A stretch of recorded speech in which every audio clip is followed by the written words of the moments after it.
Everybody, looks like we're right on time. We might just give it a few more minutes. We've got a few other people ready to join the webinar, so we'll give them a few more minutes.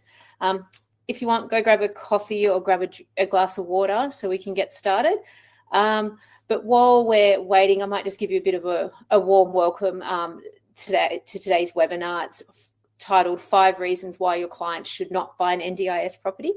I'm Tammy. I'm going to be the host of the event today, and we're going to have Anthony here, who's from Property Investment Store.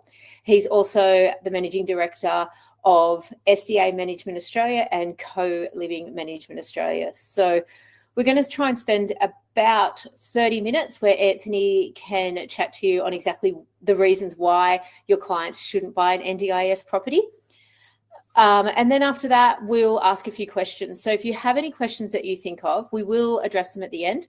But what I want you to do is just go ahead and pop them in the chat.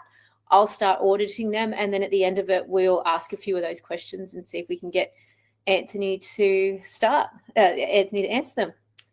You ready? Do you want to have a bit of an intro? Maybe while we're just waiting for a few other people to join, do you just want to give everyone a quick overview of your experience in the industry? Yes, hello everybody. Welcome to the today's presentation. Look, it's the start of a new year. 28 years now in the industry in finance and investment property.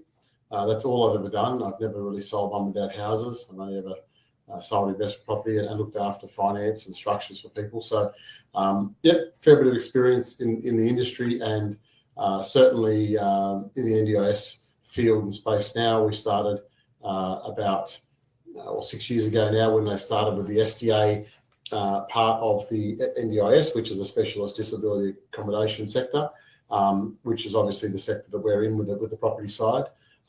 We started very early on with that, and we realised very early on you needed to start a property management side of the business to really understand what it was all about. If you didn't have that property management side of the business, then to be honest, you're never going to understand the real position that you're in, and really understanding the needs of the participants at the other end. That's the key. What we've found owning the property management side of the business is that we really do get to hear and very closely understand what is required from a participant at the other end. And that really does help us on the front end, which is obviously with our design, searching for locations, and what level we're building, where we're building at that, and that's really helped us in a great way, being able to understand that. So the idea of today was really to explain the concept that, I'm sure all of you have heard about the NDIS.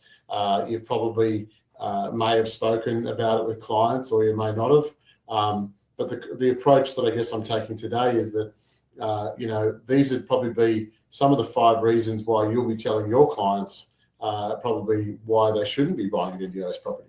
Because a lot of people out there, they are scared.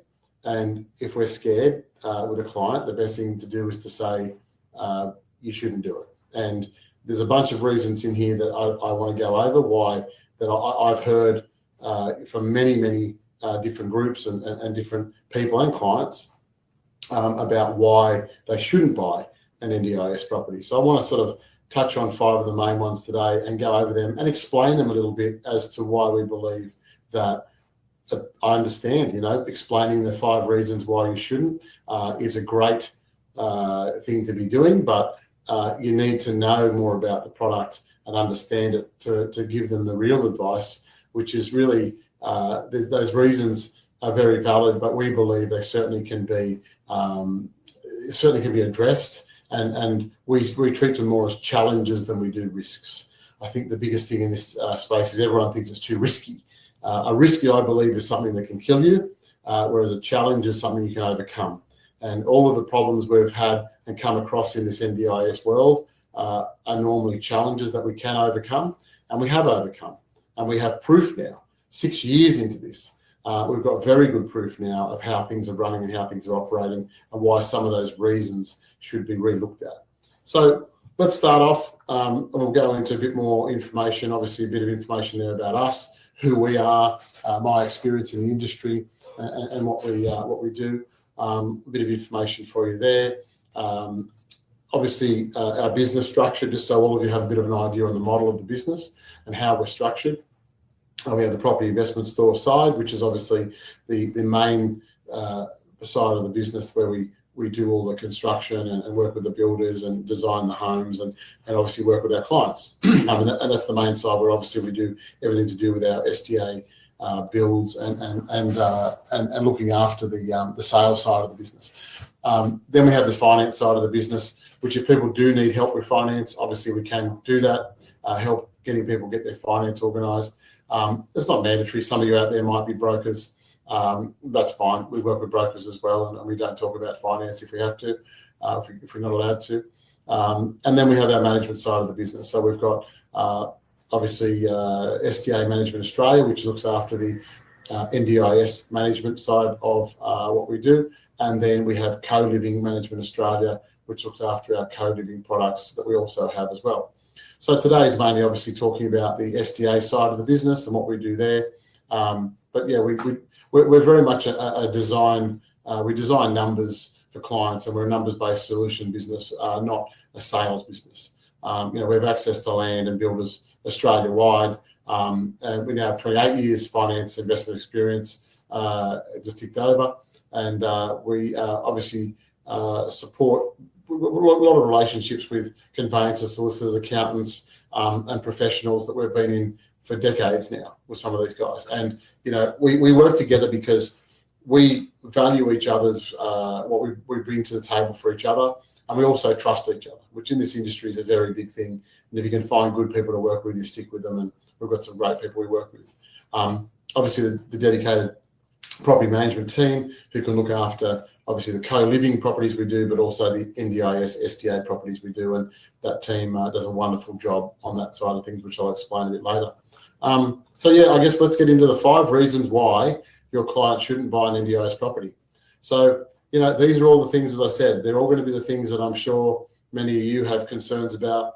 Many of you have told maybe clients about and said, these are reasons why you shouldn't buy one. Well, I want to touch on those and really go through that with people today and make them understand that it's just a simple fact of understanding a bit more about it that'll give you more comfort. So probably the first one to start on, which is a good place to start as any, is the valuation issues. There's a lot of inconsistencies in the property valuations which impact people's decisions. When we first started in the NDIS SDA space, valuers generally were scared to death with the product. It was a brand new product. They had no idea how to assess it, and they were scared. If a valuer is scared, what does he do? He just drops the value and goes for the safe road. They obviously in 2008, a lot of valuers got sued by lenders after the GFC because they were pumping up valuations. And ever since then, valuers have been certainly once bitten, twice shy, and they're not going to do anything now that's going to put them in a position to be out of whack to what a bank might see as being fair and reasonable valuation of a property. So if they're a bit nervous, straight away they're going to go for the conservative card, and they're going to make it very, very hard for your purchaser. So look, let's go through some of these key things that I've seen over the time and just how I see the reasons and the answers why I believe that these aren't such a big problem. Obviously, lenders in general don't take the product seriously. So the valuers, they're just reflecting how a lender is looking at the product. The lenders themselves don't really value this product as being something that they want to take on their books. They don't see it as being something that's a market they want to grab hold of. They see it as problematic and painful. So obviously a valuer is jumping on that bandwagon with the lender, and they're just sort of saying, well, we'll also be a bit nervous and a bit conservative in how we approach it. The valuers are scared, obviously, very much so, of being caught out with inferior product quality of products and homes. A lot of the issue is that, and it goes along with the second point, that homes are being built to look like hospitals and prisons. I kid you not. Some of these homes that we've seen are horrific. I mean, you would feel like you're in a prison sentence living in one of these houses, because a lot of the builders are building these homes to be compliant, which is fine. We all have to build compliant homes, but we don't have to make ugly homes. And unfortunately, they are taking the word compliant literally and just going with whatever they need to put in there to make it compliant, i.e. stainless steel toilets and stainless steel sinks in the bathrooms. I mean, it just looks awful. And the valuers are going into these places and looking at them and thinking, how on earth can I, if the bank had to do a fire sale, how on earth can I value this up to be what they're saying it's worth, based on the fact that I can't sell this. I can't get this sort of money in this area for a house that looks this bad. Now, most of the time, the problem is they're not able to even walk into the house. They've just seen photos of finished ones or whatever. And we're giving them a plan and saying, well, here it is. The problem is that in the plan, they can't see that it's not stainless steel toilets and sinks, and they're not looking for that stuff. They just know what they've seen, and the horrors of what they've seen come up, and they just say, NDIS, strike it with a red pen. Okay, so they are nervous and they are certainly scared about this. Obviously, fear of the resale value for the bank, if they had to sell it quickly, is the biggest concern. They always have to value a property based on the idea that if we have to move this in 6 weeks' time because the person defaults, then how quick can we move it, and what's the bank going to get for it, and what's the real value of this? So they're thinking that sort of along those lines, and that there's probably $100,000 that has to be spent on the property to make the property look like a normal, everyday, regular home. So they were always thinking worst case scenario. Still, obviously, many concerns around the income, which could affect the investment viability. So they're worried that they're not going to get a tenant, and if they don't get a tenant, then the client could default. And if they default, that means the bank has to sell it. The bank has to sell it. That means the bank's going to come back to them and say, well, how much did you value it this at? Because this is what we're going to sell it for. So everything that is a problem with valuations is a fear. It revolves around some sort of fear or some sort of concern around that side of things. And to be honest, not bothering trying to fight it. Okay, we're never going to win. We're never going to win fighting banks and fighting valuers like this. And we've given up long ago. And I think the approach with this is just to understand that, once again, an NDIS SDA property solution is not for everybody. It's for certain people that can afford to buy into this sector that has challenges. And one of the challenges is valuations. If a valuation comes in $250,000 low, which we have seen on properties worth $650,000, which is ludicrous. Mind you, those same properties, when they were finished, I've had clients had them revalued and they've only come in $4,000 low. So once they see the product and they realise what we build is not a hospital house, ugly house, there's no problem with the valuation. It's just that the issue usually comes around the fact that when we're building it, they see those 4 letters on the page, NDIS, and they just run for the hills. So, the key thing, as I said, don't fight the valuation issue. We don't fight it. We go with the idea that there's plenty of people right now in New South Wales, Queensland, and Victoria who are in very good financial positions equity-wise in their home. Let's just use some equity out of the home to make it work. And later, once it's built and all that sort of stuff, we can get another valuation done down the track. Then we will look to get a valuation done if they're really that concerned about the debt being over the home.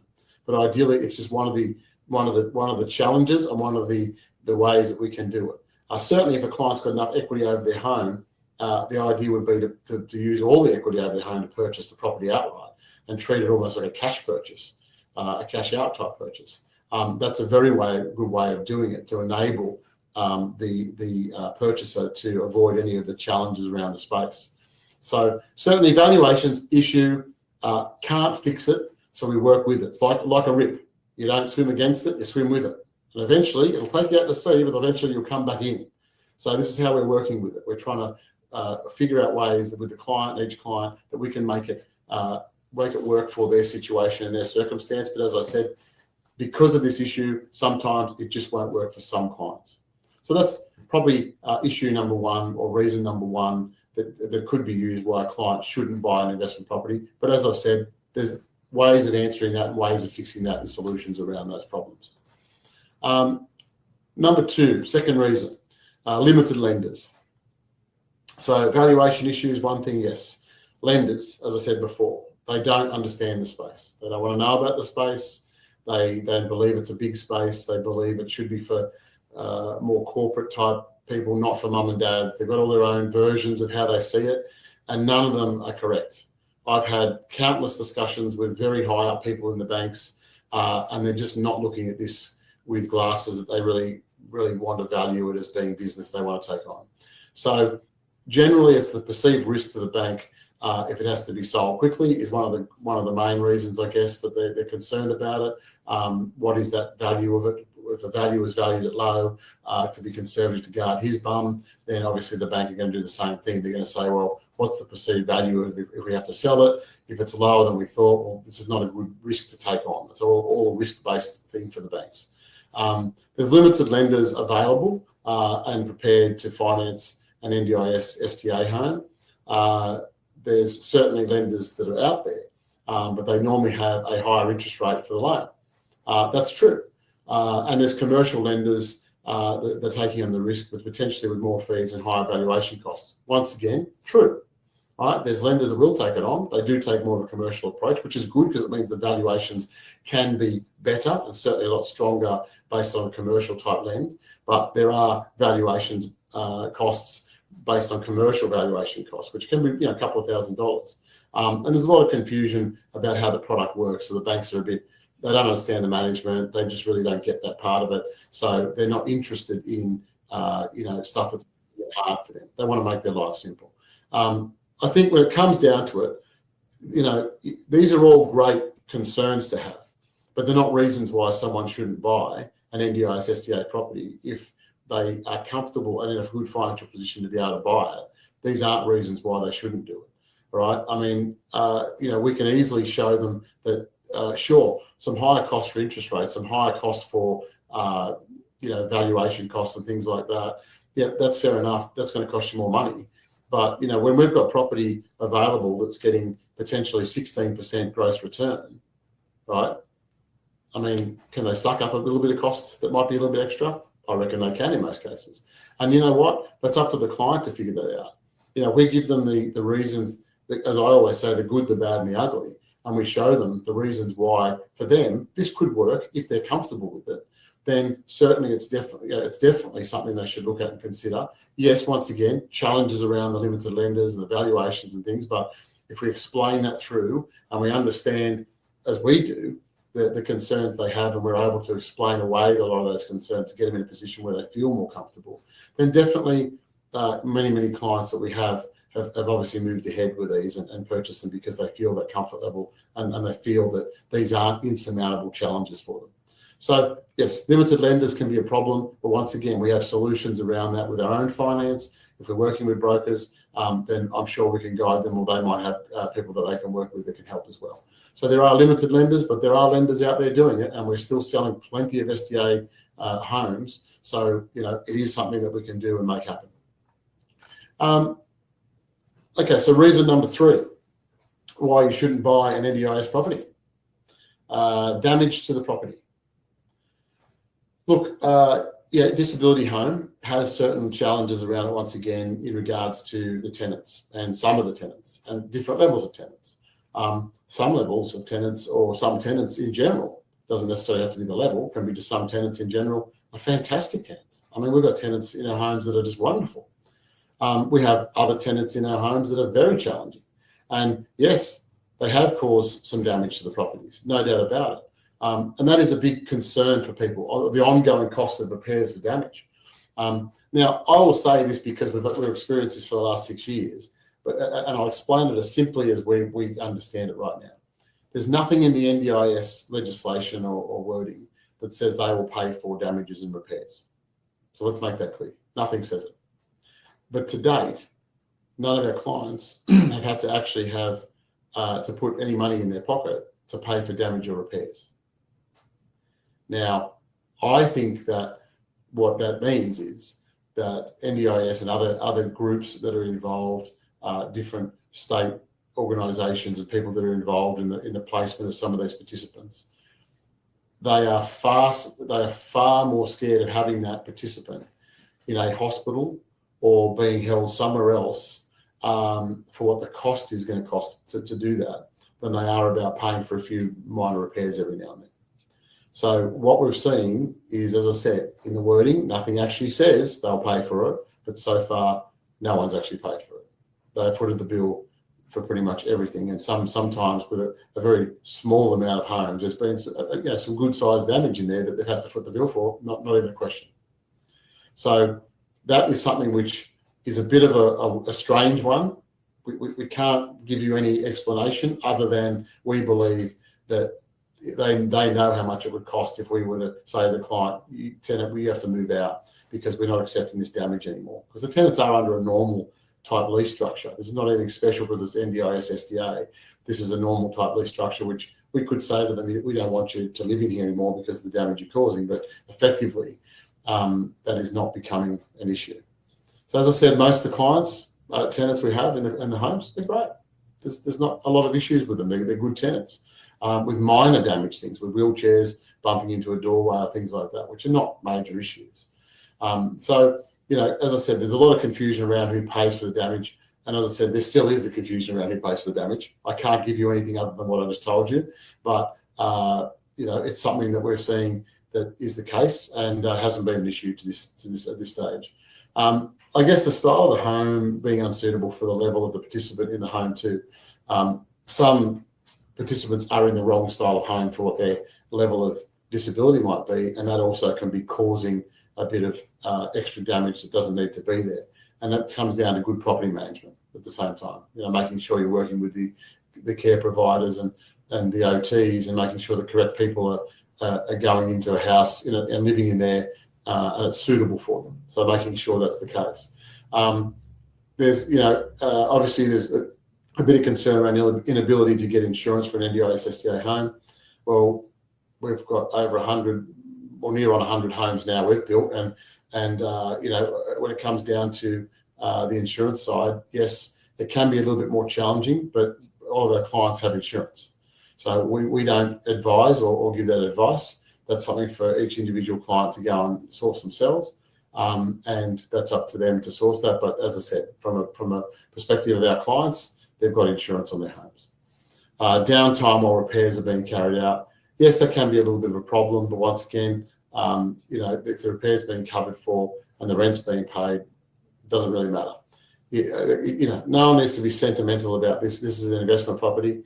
As long as the idea is that we're keeping it looked after and doing the right thing as much as we can from a property management side and keeping these guys accountable for their behaviour as much as we can.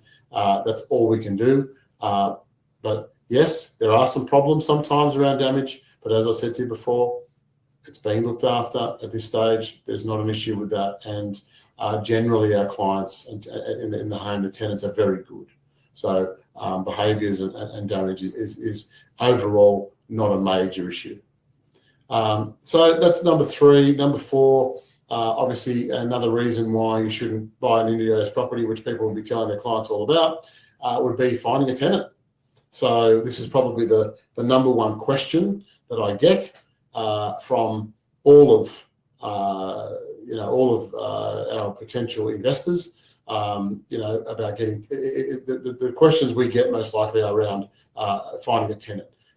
There's the statements that it's very hard to find a tenant, which is true. It can be very, very hard to find a tenant. We actually start looking for the first tenant when the slab's being laid on our properties, and that can then be like 6 to 7 months after that it takes to build the house. That's why we start looking so early, because we want to make sure we try our best to secure a tenant the moment someone goes into the property. It's very hard to find a reliable property management solution, very much so. I have, as of 2 days ago, I had one of the big sales companies in this space calling our management team to try and find a property manager to help them manage their SDA properties that they've already built. Now, once again, as I said, if you aren't looking at the management first, then you're not doing this properly. And that's exactly what these guys have done. They've gone out of the blocks, the tortoise and the hare, and they've run off thinking we're going to build all these properties and sell all these SDA homes, which is all great. But if you don't have the ability to back up the promises you made when you sold them, i.e. the returns you told everybody about, and get a tenant in those homes, then effectively you're in a world of pain. Because as I said to them, we don't take on external organisations. We only look after the property management for our investors that have bought through us. The reason we do that is a number of reasons. Firstly is we're not in a position as a business to take on stray dogs and cats. I know that sounds awful, but we've got enough challenges around finding tenants for our own investors. So why would we take on extra ones to only then effectively steal them away from our own investors? That's not good business sense. That's not smart. If I wanted to be greedy, yeah, I'd take on everybody and just go nuts. But that's not what it's about. To me, it's about building a business that has a strong customer focus on our investors and making sure we look after them as priority number one. And, there's a low chance of getting the quoted rental return is another common concern people have.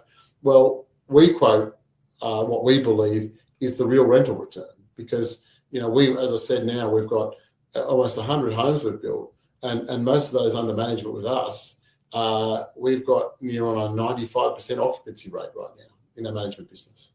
So that proves that we can get tenants. So that proves that the rent, generally that we've quoted people, we can get because we're getting the tenants and we're getting what we get and the people are staying and the clients are staying with us. So we're making sure that, whatever rent we quote is based on what we believe in that area is a real number that can be achieved from a rental position. So now there's changes that came in as of the 1st of July last year. There's been some good revamps, we believe, in the pricing, and that will enable us to potentially get even more rent for our investors. So there's some great opportunities there. So that's not really a concern now, especially, and that's something that we want to make sure that the investors know now. They've probably never been in a better position to look at buying an NDIS SDA home. But once again, it has to be with the right people who know what they're doing with the management because the management leads the way in this space. For those of you who have sold property to other investment properties to clients, that's great. But realistically, that investment property you sold has been regular property that just has a tenant moving in, and once the property's finished, and the local agent looks after the real estate, and everything's wonderful. That's not how it works in this at all.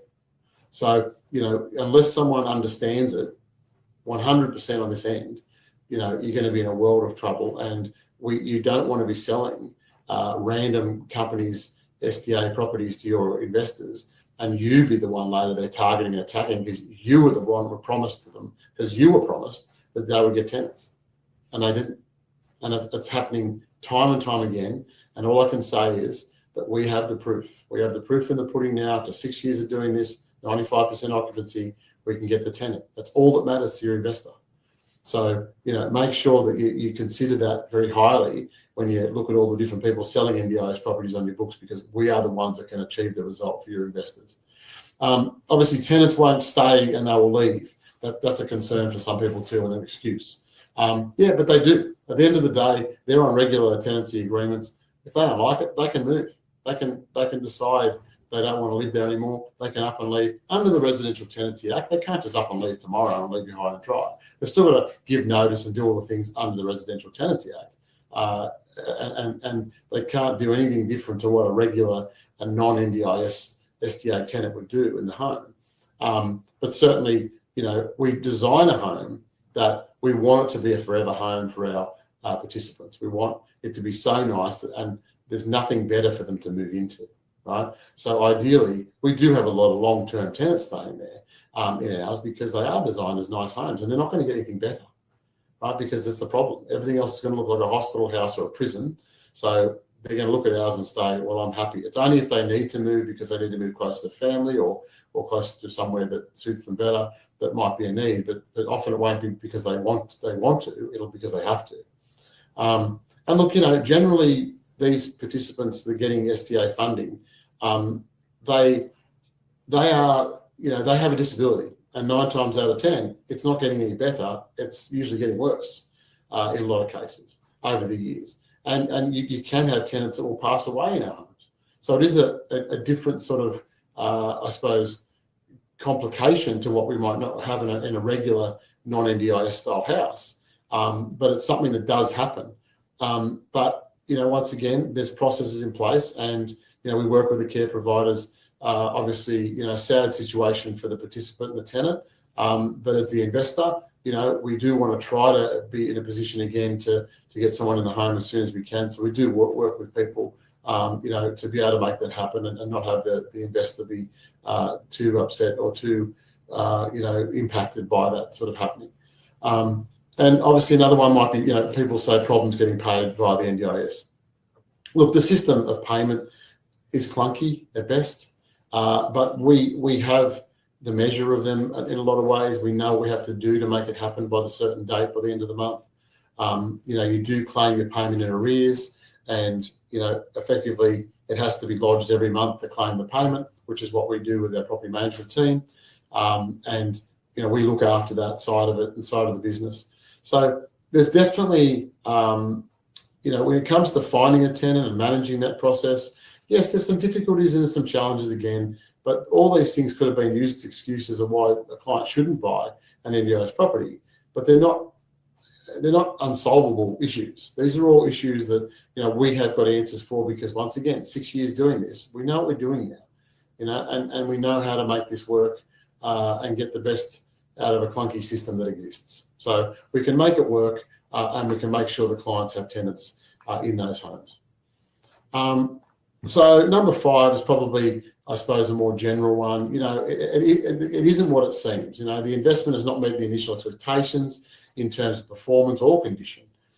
So this can be a number of things. This can be you're not getting the rent you thought you were going to get, or you're promised to get because they have a magic list and they're going off their magic list, and you're not going to get that rent, or you don't get that rent at the end.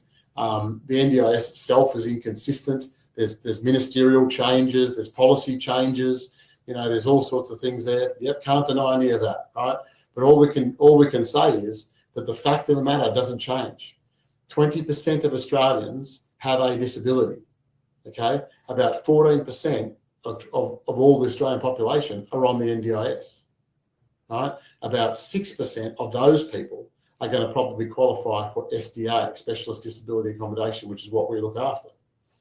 And that's not going to change, right? They've taken it away from the state governments. The federal government now run it. We pay for it. 0.5% increase in the Medicare levy covers the NDIS of $30 billion a year. So we pay for it. It doesn't even come out of the budget, right? We're paying extra money to fund it and look after people with disabilities. And to be honest, that is how it's going to stay. The state governments aren't going to ever want to take it back. The federal government is stuck with this forevermore. They're going to have to fund it. And, they've just got to make it a better scheme and a better system as it goes. And to be honest, it's getting there and it's getting better. It's taking way too long to get things done, and to make these changes. But they are making, every time they seem to make a change, generally it's in a good direction, which is something to be said for a government change. But generally it's in a good direction, right? So the NDIS might not be around for long and investments won't be safe is rubbish, right? There's nothing to replace this. There's nothing to fix the 20% of the population who, mind you, a lot of them are voters as well, right? There's nothing to fix that other than this. This is what is there, and this is what's going to stay. It's not going anywhere, and they will want to keep paying investors to be in this because they don't want to do it themselves. So it's not going anywhere, right? Won't always get a tenant straight away. As I said before, with the tenancy side, we spent 7 months, pretty much 6 to 7 months, looking for a tenant when we first laid the slab. So we do everything possible to work with our care providers and the relationships we have there in regards to getting that tenant. There are no magic lists. You don't get to decide where someone lives. The whole idea of NDIS is choice and control is in the participant's hand. They get to decide what they want to do with every one of their services and wherever they live, everything. If they don't want to live in that house, they can go, I don't want to live there. You can't force them. So this idea of there's a magic list where they're all lined up, in an orderly fashion is rubbish, right? It all comes down to good relationships with care providers and making sure those care providers know that we've got homes coming up, that we've got someone that can move into that home. So that's the main thing that gets you a tenant, not some magic list or some unicorn that comes out of the blue and waves a wand and says, here you go, here's your tenant, right? That all these other sales companies want to act like they have. Oh, we've got people lined up. No, you don't, because it doesn't work that way. They might be working in conjunction with groups and all that, but I've seen those arrangements and things change very quickly. And then all of a sudden, when it comes 7 months down the track, they go, oh, yeah, well, that arrangement we had is not really in place anymore. And so now you're buggered because your investors all over you saying, you told me I was going to get a tenant because you were promised you're going to get a tenant because of some magic unicorn, right? We own the property management business. If we don't get a tenant, we don't get paid, right? That's how simple it is for us. The pressure is on us to make sure this actually happens, and we without fail, working our hardest to make sure our investor gets a tenant, because if they do, they win, which means we win. We get paid, right? So we're in the lifeboat paddling to the desert island with the investor. You couldn't get a better scenario for you as the person selling that investor the property, because you know that we're backing it up and we're there because we have to be there. Otherwise, we don't get paid. So it's a very simple solution. Won't get a participant at the level you were told you were going to get. Well, that's something, once again, you don't get to control.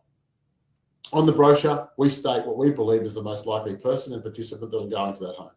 Okay? That's what we can do. That's all we can do. You may be offered another level of participant to look at going that home. Before 31st of July last year, that was a little problematic because the pricing was all over the place and wasn't really good for the other levels of participants that could be offered. But since the 1st of July, they've changed the pricing, and there's not a great deal of difference between all 4 levels now of participant to go in that home. So if you are offered another level of participant to look at going in that home, it might actually be not a bad idea to consider it now, because the numbers are not very dissimilar. And not only that, but you may have participants that can share with someone, which might mean you get 2 of them, which might mean you get a little bit less money on the first one. But when you double it up, you're getting way more than we've even quoted on the brochure. As I said before, we only want to bring you what's going to work, and as a management business, and we will try our best to get you whatever we can for your investor for their return. If that means we can get them 2 participants, we'll get them 2 participants in the one house where we only thought we were going to get 1. So, we'll do whatever we possibly can to make that work. I've got a question here from Tony. Does SDA Management Australia guarantee the rent to the landlord? That's another question that people often ask. Well, is it guaranteed? Everyone wants a guarantee. They want some sort of, assurity. Well, none of us are guaranteed we're going to be living here tomorrow. At the end of the day, with China and North Korea and all these other unstable countries like Russia, we could be wiped off the face of the earth. Much like SDA, there's no guarantee. We wouldn't remotely want to go down the road of guaranteeing somebody. And anybody that does, I would be 1,000 times more wary about what they're doing, because somebody is paying for that somewhere. Because you can't guarantee a tenant's going to go into your property when you can't control them.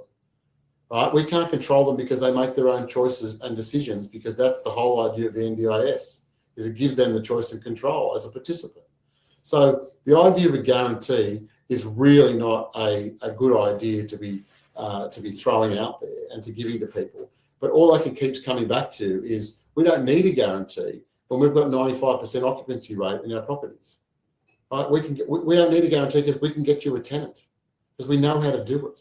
It doesn't guarantee is a useless idea that normally will blow up in people's faces. Proof in the pudding is what we can give you, right? Absolute fact. Right, so I'd be going off that any day of the week than I would be a guarantee. But once again, that's another concern which people throw into the mix. Frank has commented, what are your sourcing and management fees for tenants? Frank, what I'll do is at the end, I'll attach the frequently asked questions, NDIS, SDA frequently asked questions, which has all of that listed there. Right, so we're very transparent on that. Let me just say, we've with our pricing and our structure, we're trying to be as fair and reasonable for each service that we do. We believe there's 3 parts to it, which is enrolling the property as an SDA property, sourcing the tenant, and ongoing management.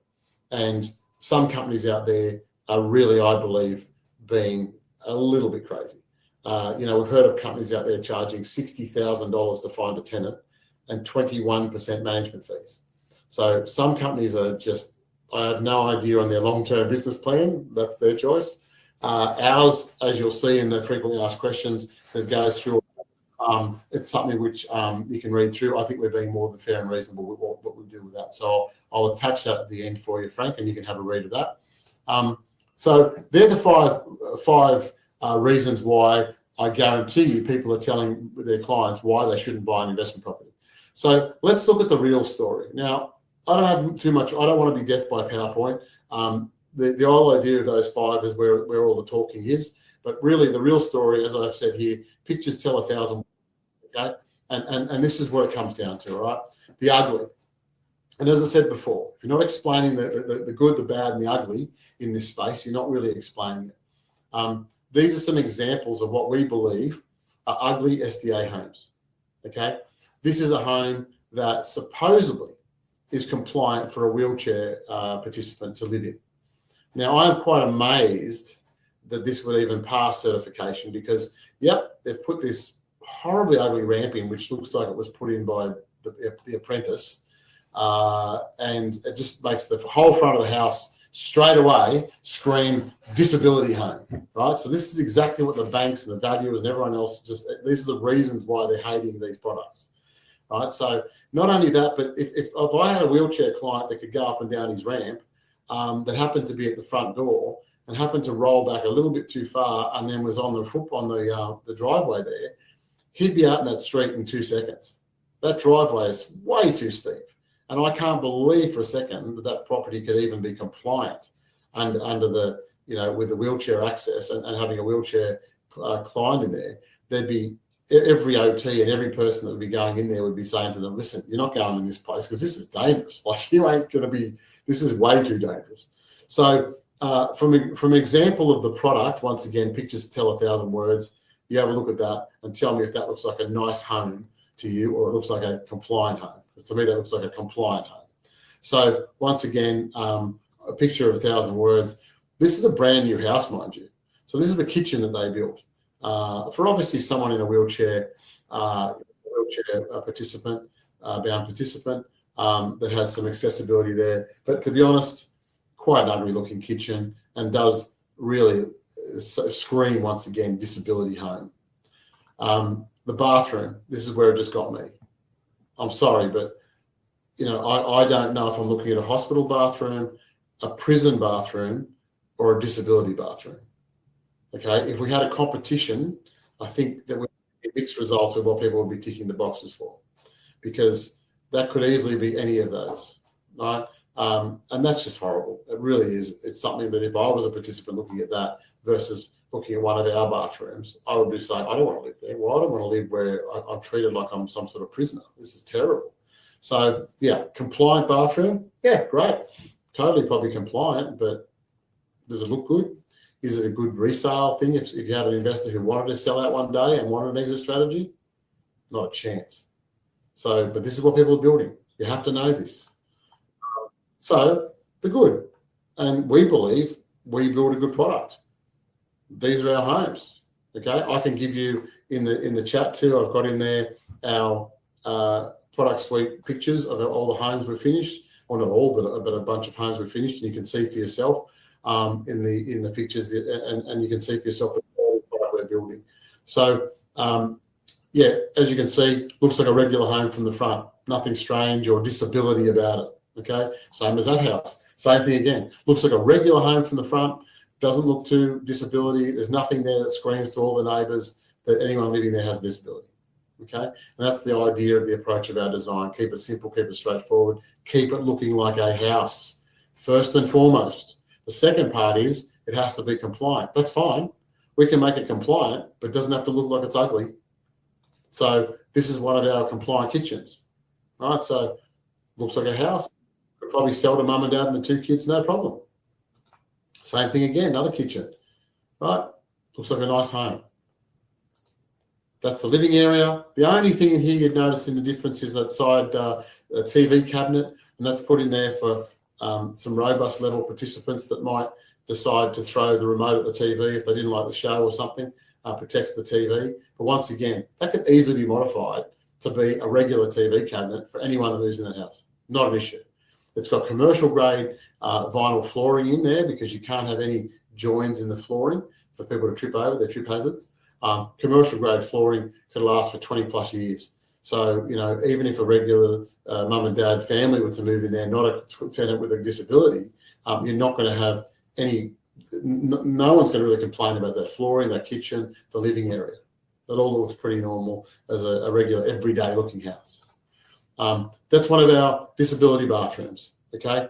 And this is for people with robust needs. So this is a bathroom designed for people who, we've got to be very careful because some of them have behavioural issues and can damage things. But generally, as you can see, it does look like a regular sort of bathroom, and you could easily put a shower screen there later if you really wanted to. to make that a regular everyday family type bathroom.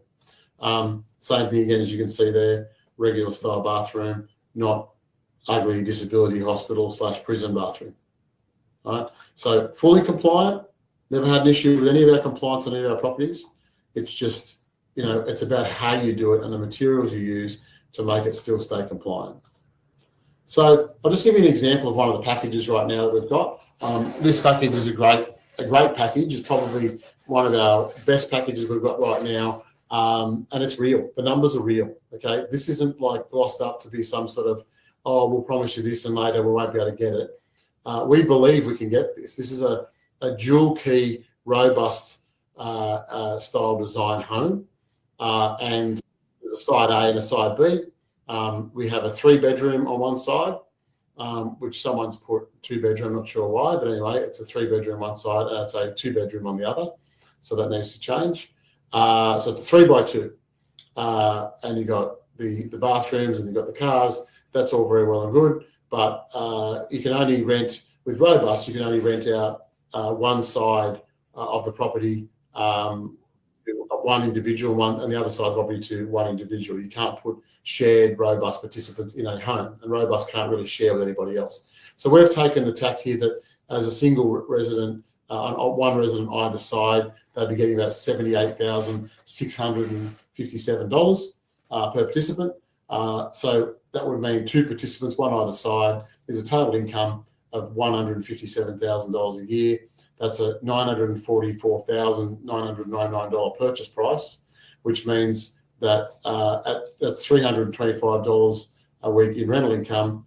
That property is about a 16% return gross. So not many people can actually do that when they say they're getting at 16%. We actually have clients in our books right now getting 19%. And that's real life. That's not glossing it up with some brochure and just selling to someone some fanciful idea. This is fact. All right. So we know that if we get 2 robust participants, one either side in this property, that is the return they would be getting. Okay. So as you can see, that's a pretty good reason why, with all these other 5 reasons why your client shouldn't, buy an investment property, an NDIS investment property. Well, here's a damn good reason why they should. Now, I've answered the concerns. I've shown you the numbers. If you're a client and you listen to what I said, would you agree and believe that it's not as scary as maybe it might seem to be? And the numbers are certainly compelling enough that we need to take a closer look.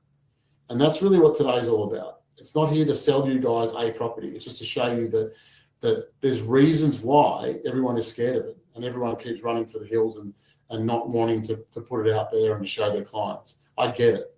But we have solidified a lot of those problems and basically dealt with a lot of those challenges now and put in place procedures and structures and strategies that enable us to deal with your investors and help you deal with your investors so that they can be in a position that they can understand it, they're educated, they're not scared anymore, and then they're in a position to be able to make a decision that is an educated decision. That's what we want them to do. So that example there, I've thrown this example into the STA version of the PIA calculator, which all of you probably haven't used. So the key numbers are the purchase price, $944,990. You've got some stamp duty on the land. You've got gross weekly rent of $3,025, which is $157,300 a year. Based on them purchasing this in a trust. So that's probably the most sensible way to purchase a property like this, to get the company tax rate, to save them a lot of money on tax. They'd be in a position where they're going to get basically a positive cash flow of about $80,000 a year, which is about $1,500 a week positively geared. And this is based on a full borrowings. Once again, very compelling numbers. I think that, this needs a closer look from most people and certainly a closer look for a lot of investors. Because I know if I had, if I was in a position and I was an investor, we spoke to some clients the other day, she's going on maternity leave and might come back working, they've just paid their house off and she might come back working part-time. And I said, well, why would you bother? I said, if you're going to earn, if we bought one of these and these are the numbers we're going to potentially be able to get for you, that's $1,500 a week income. That's 80 grand a year. You're only on 70 grand a year now. And you'd have to go back and work hard part-time and be working to be earning 40 grand a year now if you did that, or you could not have to work at all and effectively be earning that much. So, there's all sorts of reasons why for clients that this is a good idea and a good option for them to look at. And definitely these numbers are compelling enough to make that argument. So obviously, we work with financial brokers, we work with different agents and financial planners, accountants. So we know how you guys work and how everyone, operates in general. But, we like to work closely with you and we've got a great marketing team that can work in with you guys and help market to your clients. If you're single operators and you just think you can't handle all this, we can help you. We want everyone to be same thing again. If you're winning, we're winning. We want you to be able to take this product to your clients, not be scared, not have all these reasons why they shouldn't do it, but have amazing, compelling reasons why they should do it. And that's what we need to have you guys understand. This is not as scary a space as it needs to be. It just needs to be explained and people need to understand what's going on. So, we've got some great handouts which we can give you guys today. So we've got that SDA brochure for that example I just showed you there. I've got the brochure there which you can download. I've got the frequently asked questions there which you guys can quite happily download there, which tells you basically the frequently asked questions about SDA. Give that to your clients. Give the brochure to your clients. Dangle the carrot out there. Go and see if any of your clients respond to it and actually see if anyone is interested in actually purchasing, or even looking at the idea of purchasing one of these properties. Get the feel for them and where they sit with it. And the NDIS Property Showcase is basically some great photos of the properties that we've finished and we've built, so you can see and your clients can see exactly what we've done and what is out there, in the marketplace. Is good quality in regards to these products. So obviously, I'll just hand it over for you guys if there's any questions. We have our property Prosecco nights that we run as well, which are our Gymea showroom at Sutherland Shire in Sydney. They're a great opportunity. They've been very busy lately. We're having to run 2 this month because we're having so many people coming along. They're a great education night. That's all they are. They're not a selling night. They're just me doing this sort of stuff like I've done today, talking a bit more about other property elements as well as NDIS, SDA stuff. But definitely, if you've got people in Sydney that you want to invite to that or you want to come yourself, you're welcome to come along. We've got a free ebook which you can download, have a read, and certainly get some more information about that. That'll be very helpful for you as well. But look, get in touch with us. If you want us to help your clients and you're eager for us to help explore what we can do with yourself and your clients, then we would love to get in touch. See you later, Nathan. He's just mentioned he had to head off. But look, any guys, you've got any more questions, feel free to ask. But other than that, we're available, and Tony's certainly available to connect with and try and get appointments set and see what we can do to help you guys. Any other questions? Great. Anyone else have any other questions? Okay, like Ant said, we can reach out to any of the consultants that we have, or Tony. If you want to know a bit more about property in Prosecco, just hit them up for an email and they can send you out the dates that we've got property in Prosecco. So thank you. Thanks, Ant. No worries. Thanks, guys. Appreciate you all turning up and staying on and listening. Hopefully it was some help and hopefully we can help you moving forward. Fantastic. Okay. No worries. Thanks. Bye.